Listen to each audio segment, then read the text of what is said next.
caught her red hand at dawn. There was no denying the mischief in her eyes, nor the smug little smile curling her lips. Let me start right there, because this story doesn't begin with polite introductions or scenic tours of farmland. Instead, it opens on a chilly morning when I found a woman from the Homeowners Association, an organization I once believed was meant to keep the peace, kneeling inside my henhouse clutching a handful of eggs that belonged to me. Her name was Karen, and in all my life I'd never met anyone quite like her. Those eggs weren't just breakfast items or neat little freebies. They were a piece of my life, a product of my small homestead. As I stood by the open doorway, heart pounding, I saw Karen's yoga pants and fancy sneakers smeared with a bit of straw. She was oblivious to my presence for a few moments. I had to bite back the urge to ask her if the HOA paid her to commit theft at sunrise. But I kept silent. I wanted to see how brazen she could get before I confronted. That was my first mistake, though I didn't know it at the time. I live on the edge of a small town bordered by farmland, wetlands, and thick clusters of pine. My parents started with a modest property decades ago. Over the years, I expanded it into a more self-sustaining farm, complete with a vegetable garden and a dedicated co-op for the hens.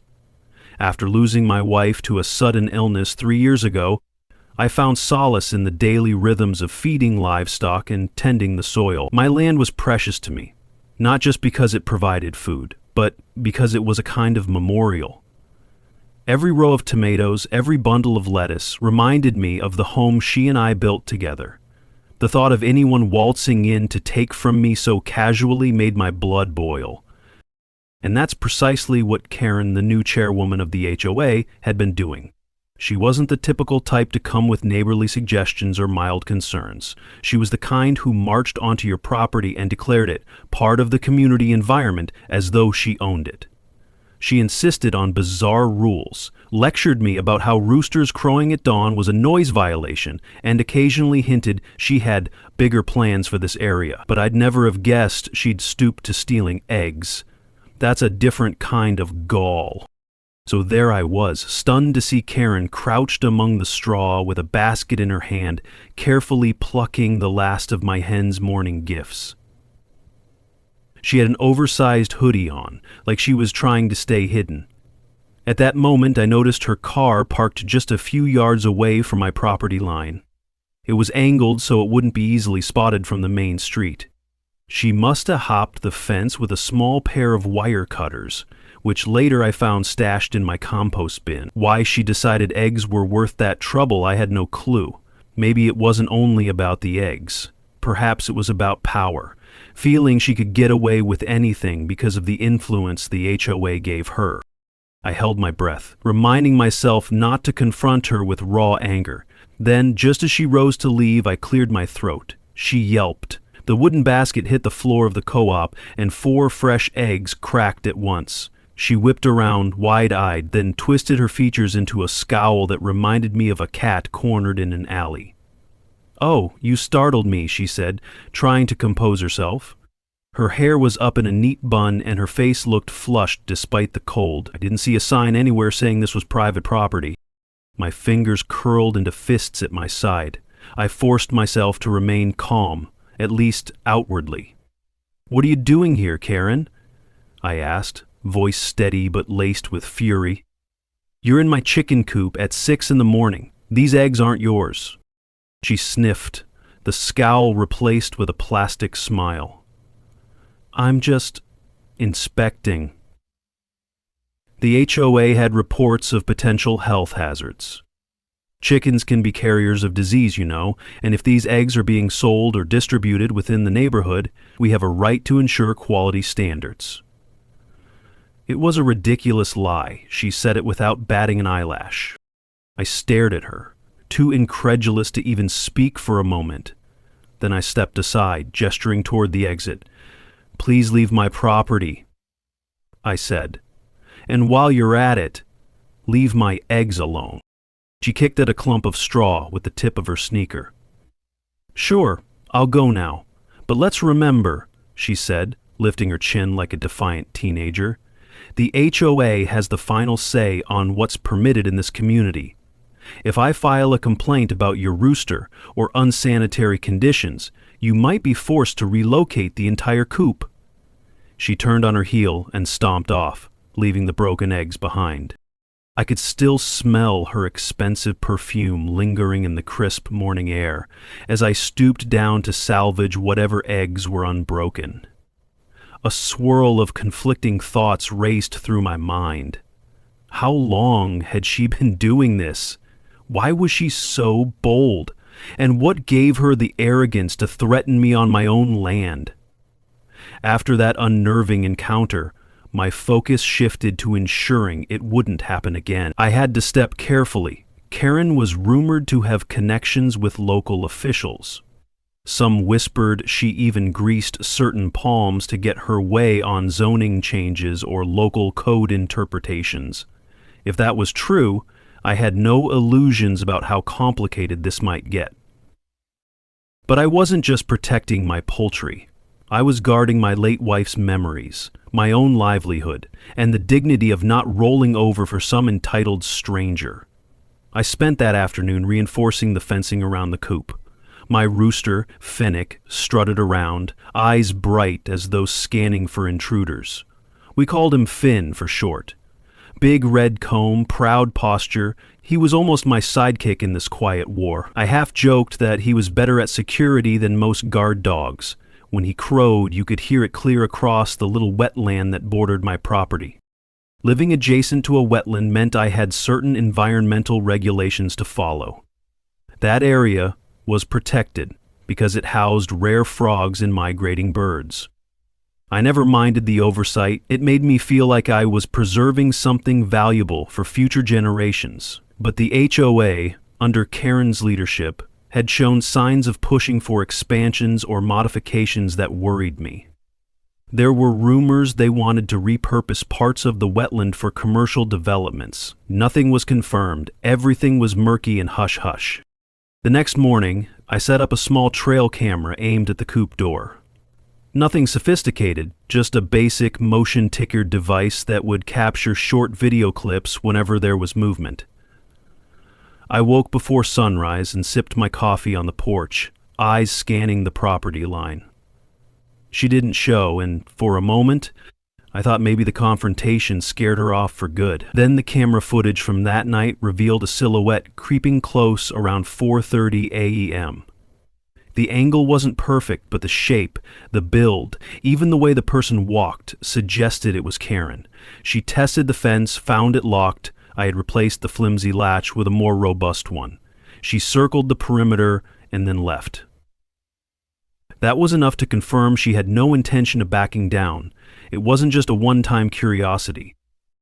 Later that week, the HOA hosted a meeting in our community's multi-purpose hall. It was a drab building with fluorescent lights that hummed overhead and folding chairs that squeaked whenever anyone shifted their weight. Karen stood at the front, wearing a crisp blazer, her hair slicked back like she was about to announce a corporate merger.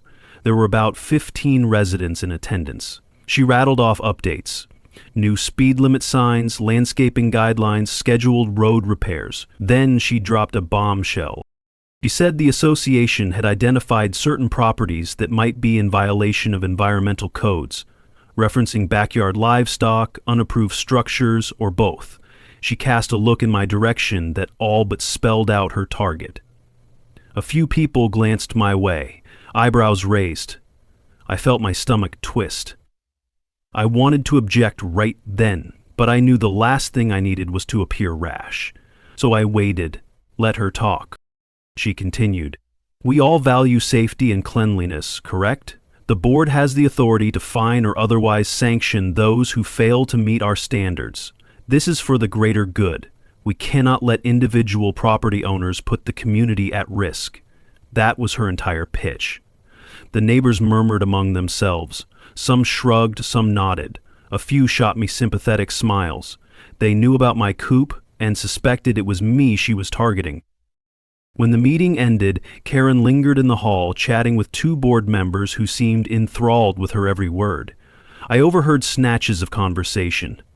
"We need to be strict. Potential to develop might bring more revenue." The board members chuckled, sounding interested. It all sounded fishy. Meanwhile, I approached her politely. "If you have concerns about my property, we can discuss them directly," I said, standing close enough that I could smell the lavender scent she seemed to favor. "No need to bring half-truths to an open meeting." Her lips curled into that same practiced smile. "I have nothing to hide," she answered. Then her voice lowered. "In fact, I welcome a direct conversation. Perhaps we can come to an understanding about what's best for the community. That wetland you border, it's a prime location. If we were to consider expansions that benefit everyone, we might strike a deal so your livestock operation remains permissible. In exchange for a small compromise, of course." "A compromise?" I echoed. My pulse throbbed in my temples. "You mean I let you build over an ecologically sensitive area so you can push the wetland out? Or let you do something else that helps your developer friends? Why would that help me?" She shrugged. "We have to adapt to progress, dear neighbor. The wetlands have been an obstacle to growth for decades. This town needs shops, restaurants, maybe even a small resort. Don't be naive. You can't hold it back forever. Think it over." She turned on her heel and exited the hall without waiting for my response. Walking home, I fought conflicting emotions. The woman was effectively blackmailing me. If I didn't play along with her grand development plans, she'd bury me in HOA complaints and fines. Meanwhile, I was still dealing with the daily menace of her possible trespassing and the risk that she'd sabotage my fence or coop to prove some point. I tried to keep calm for the sake of my older father, who lived in a cottage on the same plot of land. He was an old-timer with arthritic knees, but a sharp mind. He had once served in the city council, ages ago, though he left disillusioned by the petty corruption he witnessed. When I told him about Karen's sneaky threats, he nodded grimly. "These types always think they own the world. We've seen it before, son. But you can't let them bully you. The wetlands have official protection, federal rules, state regulations. She can't steamroll that easily. It might take a bit of cunning, though. I'd watch your back." That night, I did more than watch my back. I prepared a plan. I installed motion sensors along the perimeter, added another lock to the coop, and made sure the side gate was rigged with a small alarm that triggered a beep in my bedroom if opened after midnight. Karen seemed bent on crossing lines. I wanted to be ready. My father offered to sit with me at night, but I insisted he rest. No point in both of us losing sleep.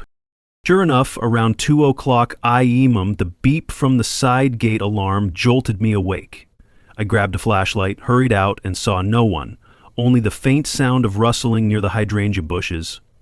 Next morning, footprints confirmed it wasn't an animal. The footprints matched the same shape from before, possibly a woman's running shoe. She hadn't managed to get inside, though, so my new locks worked, but my heart hammered with the realization that this wasn't just a casual egg theft spree.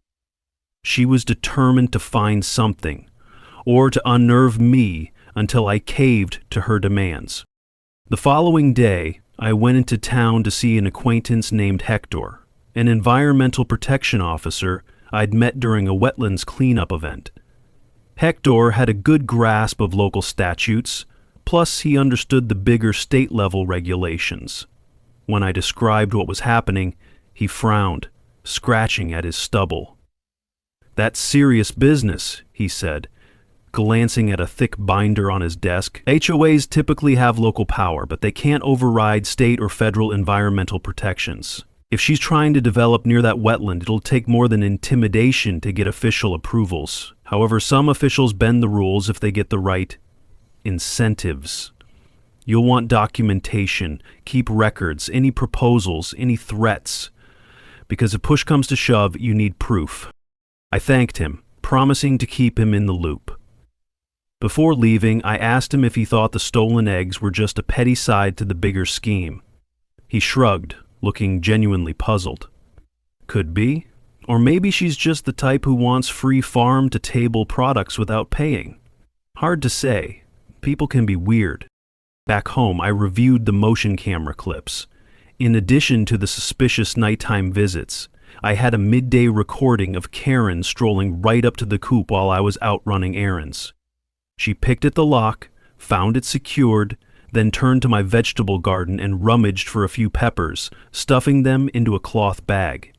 The brazenness left me speechless. That was the final straw. I confronted her in broad daylight the next afternoon. She was standing on her perfectly manicured lawn, watering a row of ornamental shrubs. I approached along the sidewalk so nobody could say I was trespassing. "Karen," I began. I used her first name because that was how she introduced herself, and I refused to give her a formal courtesy. "My camera caught you again. This time, you were helping yourself to my produce. You're pushing this too far." She eyed me with that condescending smirk. "Didn't realize a few peppers would cause such a fuss. I assumed you grew them for the neighborhood. Besides, it's not your land alone. This entire zone falls under the HOA's jurisdiction. If you disagree, file a complaint, see where it goes." Anger swelled in my chest, but I tried to keep my voice even. "You can't keep doing this. I can press charges for theft. It's that simple. And any scheme you're cooking up regarding the wetlands, I'm prepared to fight back with official documentation. I know my rights. I've spoken with an environmental officer." For a moment, a flicker of hesitation crossed her face. Then she recovered.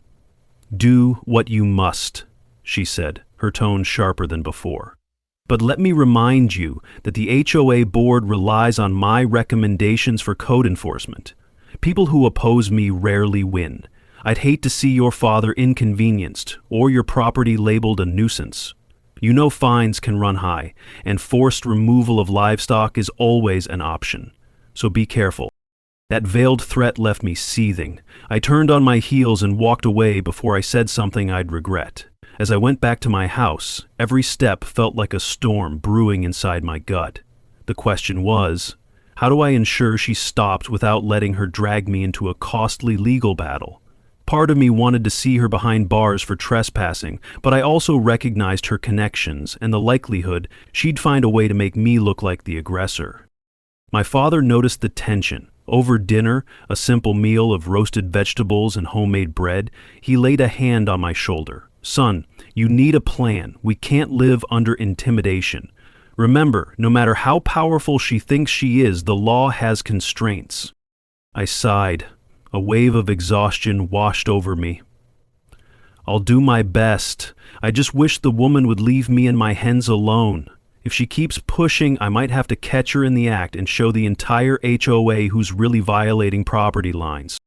A few nights passed quietly, no alarm beeps, no footprints in the mud. I thought maybe my stern talk had finally landed. Then, early one morning, I stepped out to gather the day's first batch of eggs, and I saw a twisted piece of metal on the ground. My lock had been tampered with again. Inside, half the nest boxes were empty, and my rooster Finn seemed agitated, pacing back and forth with ruffled feathers. Another half-dozen eggs gone. I took a deep breath. My mind was already racing with how to escalate a response. A flash of an idea came to me. Train Finn to respond aggressively to intruders. Roosters can be territorial, they can become surprisingly intimidating, especially to people who don't understand them. I set aside the next few days to condition him gently, always with treats and consistent signals so he'd perceive certain cues, like a quick clap or a short whistle, as a sign to puff up and guard the nest. It wasn't cruel or harmful to the animal. Roosters naturally defend their domain. I just gave him a little extra motivation. Around the same time, I began quietly spreading the word among the neighbors I trusted. I mentioned Karen's antics and hinted she might be up to something bigger. Some had their own small run-ins with her. Unwarranted fines for grass being an inch too tall, petty warnings about house paint shades. The real eye-opener came from a neighbor named Brenda, who lived near the wetlands entrance.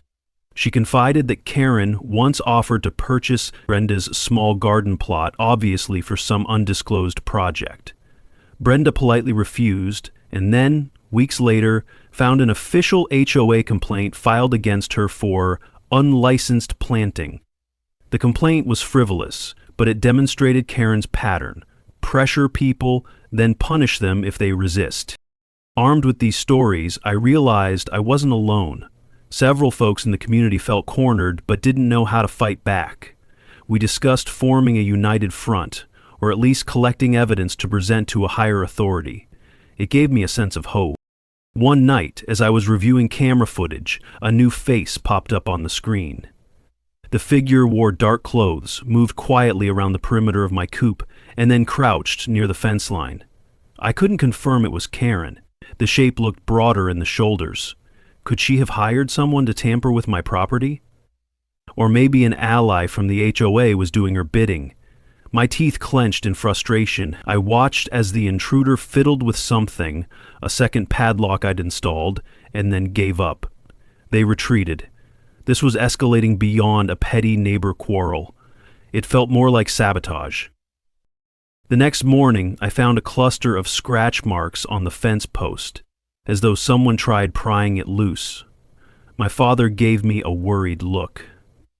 "Son, I think they're trying to intimidate you enough that you'll just give up and let them do whatever they plan to do.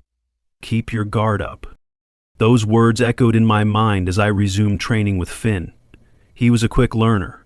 Roosters have strong instincts, and the promise of a handful of feed or diced vegetables did wonders. After about a week of consistent repetition, I was confident that if someone unauthorized stepped into the coop, Finn would put on quite a show. Enough to send them running. That was what I wanted, a deterrent, not an actual bloodbath. I had zero intention of harming anyone. But if Karen or one of her goons tried stealing eggs or messing with my coop again, they'd get a formidable greeting. Sure enough, 2 nights after that, the alarm near the side gate beeped. I threw on boots and dashed outside, a flashlight in one hand, phone in the other. I heard a muffled shriek. By the time I reached the coop, the door was partially open. Inside, Finn was clucking aggressively, fluttering his wings, and an unseen figure scrambled away from him.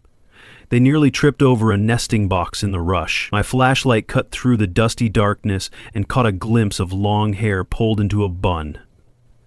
"Karen!" She turned toward me, panting, with a look of sheer outrage on her face. "What kind of psycho trains a wild bird to attack people?" she hissed, pressing herself against the coop wall as though hoping to vanish. I bit back a retort, shining the flashlight at her feet. An egg rolled near her right sneaker, half cracked. "People who keep trespassers off their property," I said. "This is your last warning. Get out." She started, then fell silent. Instead, she made a dash for the open co-op door, hopped out, and disappeared into the night. That incident, recorded on my camera, was all the proof I needed. It showed her opening the co-op door, rummaging around the nest boxes, then reacting in terror when Finn advanced. In the morning, I debated calling the police. Stealing eggs or trespassing might be low on their priority list, but repeated incidents, plus the potential link to bigger corruption, made me think it was worth reporting. Ultimately, I dialed the station. The officer on duty listened politely, though I could sense some skepticism when I mentioned an HOA official creeping around. He suggested I file a formal report. "We'll look into it," he said, not sounding particularly enthusiastic. I handed over the footage. He said he'd follow up if we could identify the individual more clearly. Despite Karen's face appearing for a split second, it wasn't a perfect shot. Still, word got around that I'd gone to law enforcement. Karen kept her distance for about a week. The daily tension in my life lessened slightly, but I couldn't shake the feeling we were in a calm before the storm. At the next HOA gathering, I stood in the back, arms folded, as Karen tried to put on her usual show, reading out new landscaping regulations, updating the neighborhood on a proposed community garden, which ironically excluded livestock. She didn't look at me directly, but something in her demeanor suggested she was coiling up, waiting to strike. I was proven right when, at the end of the meeting, she announced she had news concerning my property. She claimed to have discovered that my land encroached on the neighborhood's common area. She spoke in that patronizing tone. "It appears we have a boundary discrepancy. The official documents are being reviewed by the legal team, but if the farmland is indeed overlapping with communal territory, we may require a reassessment, potentially leading to changes in how that land is used." A few residents shifted uneasily. They knew her game, but some newer folks looked confused, as if uncertain whether to believe her. It boiled down to a threat. She wanted me to yield to her development plan or face a forced rezoning. I felt my blood pressure spike. It was now or never. I raised my hand calmly, and she nodded, as if granting me permission to speak. "With all due respect," I said, "I've had my boundary surveyed. It's confirmed to be properly within my property lines. If you have contrary evidence, I'd love to see it, because so far, all you've shown is your determination to chase after farmland that isn't yours." She gave a tight-lipped smile, then ended the meeting without addressing my question. Neighbors filed out, some muttering support, others just looking uneasy. One older resident, a retired teacher named Marcia, whispered to me, "Keep documenting everything. I've seen her pull stunts like this before. She waits until she can blindside people with legalese. Don't give her that chance." So I doubled down. I had every survey, title record, and environmental permit in a neat folder. I emailed copies to my father's lawyer friend. Meanwhile, I expanded my camera coverage. Installed a heavier-duty fence. By the second day of upgrades, my father's knees were acting up, and he couldn't help much physically, but he sat on a chair near the barn, eyes peeled for any sign of infiltration. Even Finn joined in, strutting back and forth like a sentinel. Around that time, Hector from the environmental office dropped by unannounced. "I heard rumblings that the HOA might be cooking up a development proposal near your wetland boundary," he said, glancing at my newest fence additions. "It's purely rumor right now, but if they push forward, they'll have to file an impact study. Unless they try to bribe or coerce a local official to quietly sign off. Keep your eyes open." I told him about the repeated trespassing, the brazen theft, and Karen's talk of a boundary discrepancy. Hector shook his head. "Sounds shady, but they'd need real evidence to prove your farmland is on communal property. If you have your official survey, you should be safe. Still, I won't put it past some cunning official to misplace documents if Karen's influence runs deep."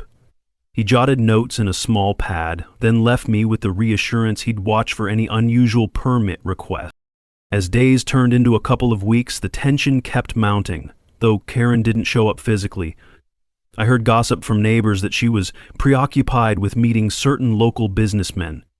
Another rumor said she was courting a few city council members to get them on her side, and each day I'd collect eggs and check the cameras, half expecting to see her skulking around. But she stayed away, which in many ways was even more unsettling. It reminded me of a predator lying low before the final strike.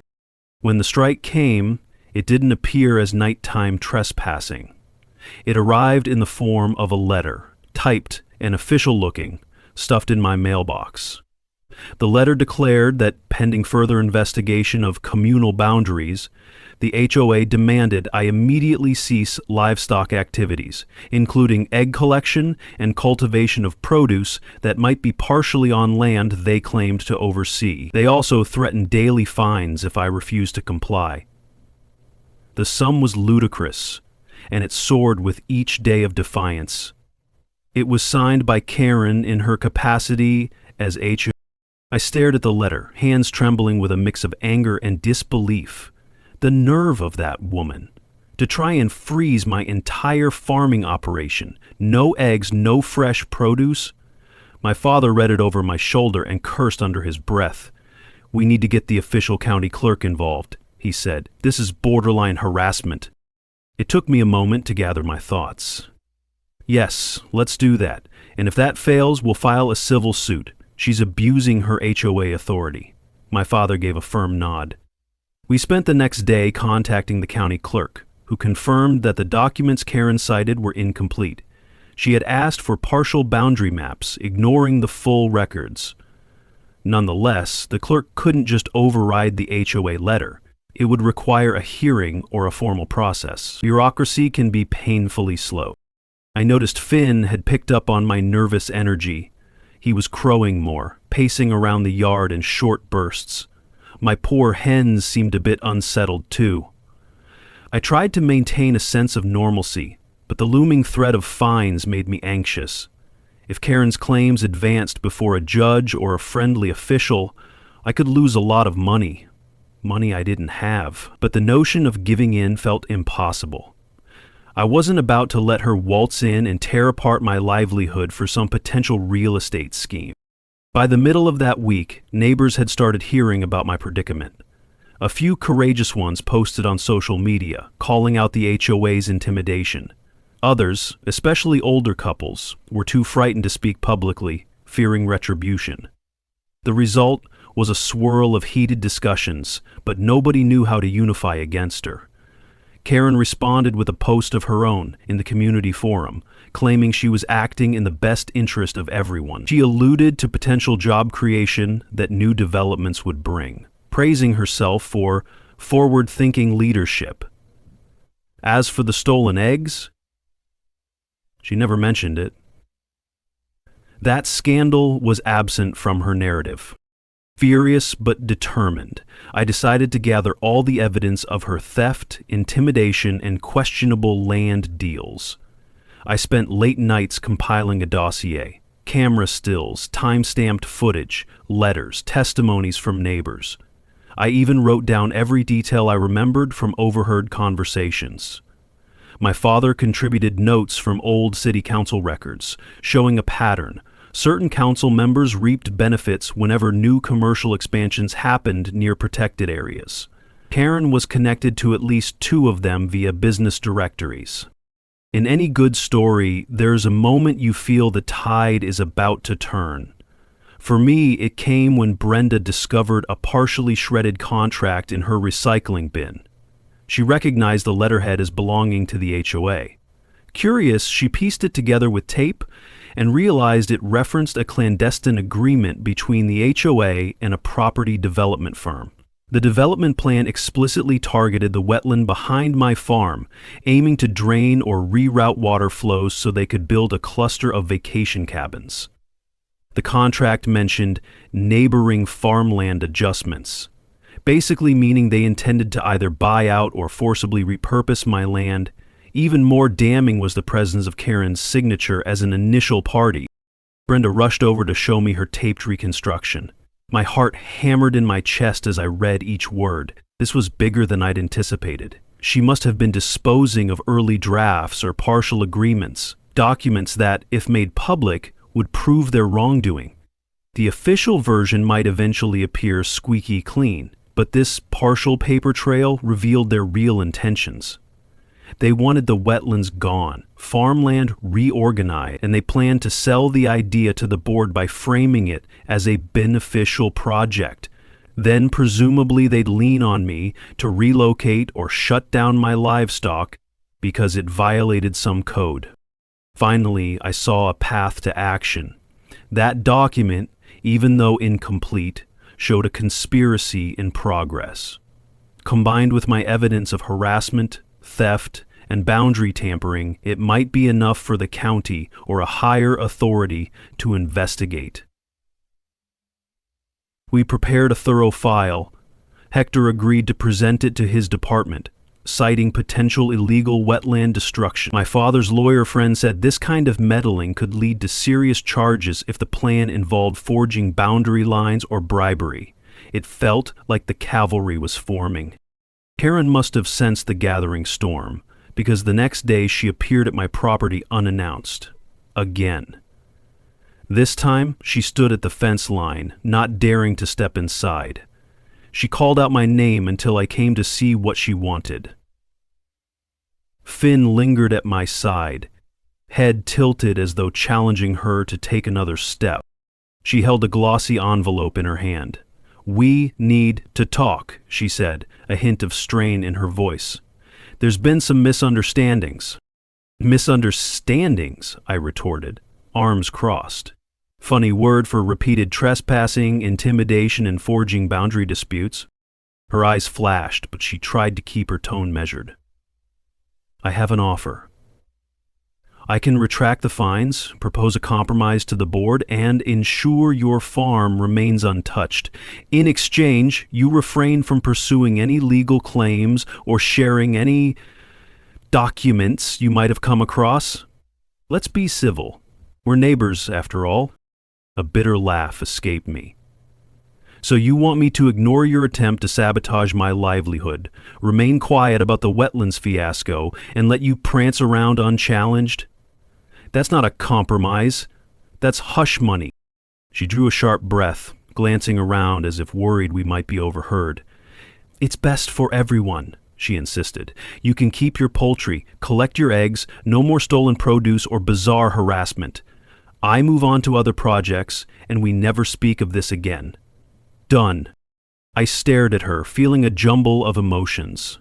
For a moment, the proposition felt tempting. I was tired. Exhausted, really, of the fight, but the memory of her sneaking into my coop at dawn, of her wide grin as she stashed my eggs in a basket, fueled my resolve.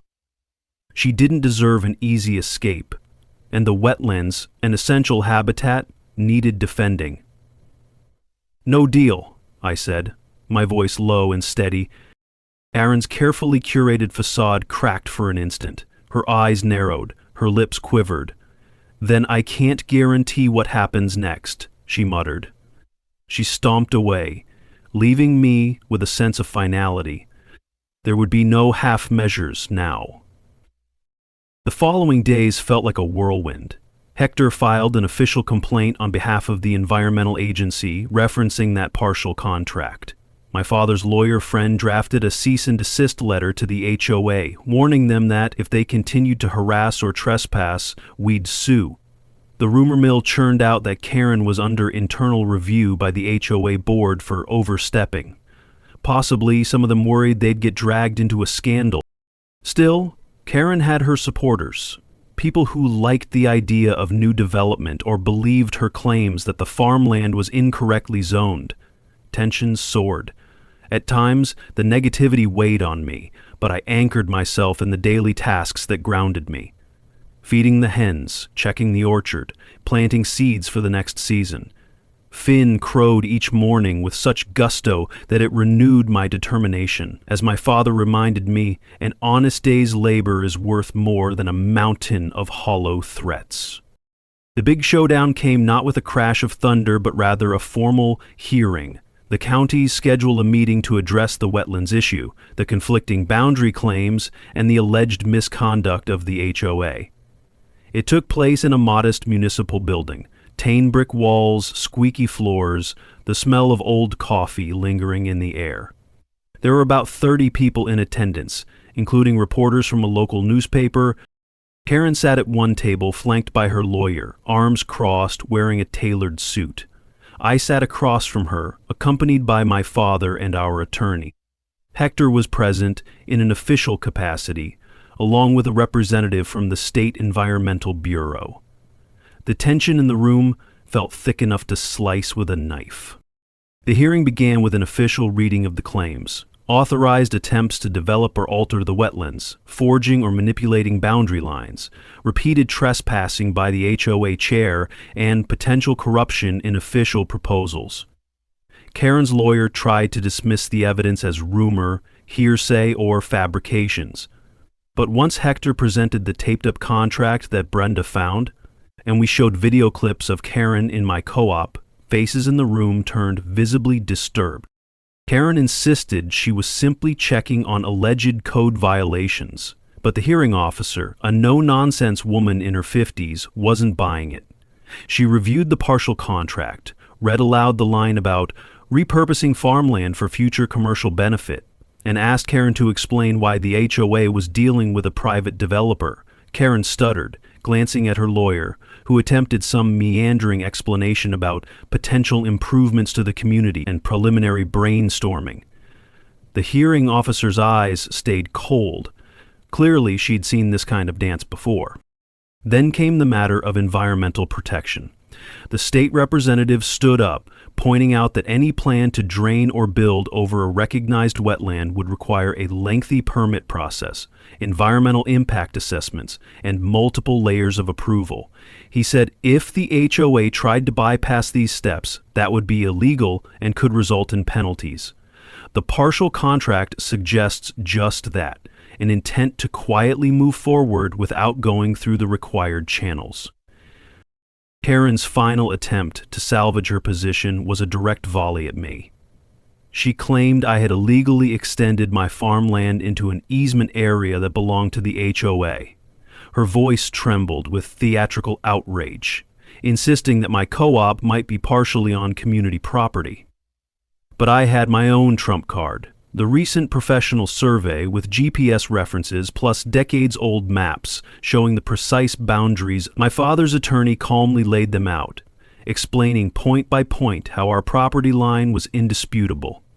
The hearing officer nodded. Karen's argument fell apart. We broke for a short recess. I could feel my heart hammering, a strange mixture of hope and dread. If the hearing officer's concluding statements aligned with the evidence, Karen could face serious repercussions, maybe even a civil or criminal inquiry. I peeked at her from across the room. She looked deflated, flipping through papers without a real plan. When we reconvened, the hearing officer gave her findings. The HOA, under Karen's direction, had overstepped its bounds by attempting to claim farmland and wetlands without proper authority. The partial contract indicated a scheme to circumvent environmental laws. As for the allegations of trespassing and harassment, Karen's presence in my coop, caught on camera, was undeniable.